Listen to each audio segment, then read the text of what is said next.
ഞാനിവിടെ കണ്ണൂര് അഴീക്കോടുള്ള ചാൽ ബീച്ചിലാണുള്ളത്. കണ്ണൂരിൽ നിന്നും 10-12 കിലോമീറ്റർ ദൂരെയാണ് ഈ ചാൽ ബീച്ച്. ഇവിടെ അധികം ക്രൗഡൊന്നും ഉണ്ടാവില്ല. കണ്ണൂർ പയ്യാമ്പലം ബീച്ചിൽ ഉള്ളതുപോലെ ക്രൗഡ് ഉണ്ടാവില്ല. നല്ല പീസ്ഫുൾ ഏരിയ ആണ്. അതായത് ഇപ്പോൾ ആരുമില്ല. ഒരുപക്ഷെ മഴയായത് കാരണമായിരിക്കും ആള് കുറവാണ്. ചെറുതായിട്ട് മഴ ഇങ്ങനെ മാറുന്നുണ്ട്. ഞാൻ കാണിച്ചു തരാം, കടല് കാണിച്ചു തരാം. പിന്നെ രണ്ടാളവിടെ മീന് പിടിക്കുന്നുണ്ട്, അവരെയും കാണിച്ചു തരാം. അവിടെ രണ്ടാള് മലയിടുന്നുണ്ട്.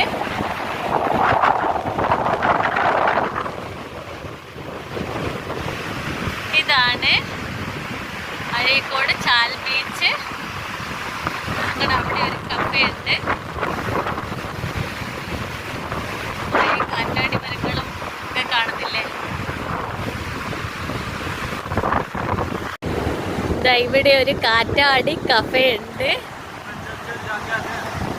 അതിൻ്റെ ഉള്ളിലൊന്ന് ഞാൻ കാണിച്ചു തരാം.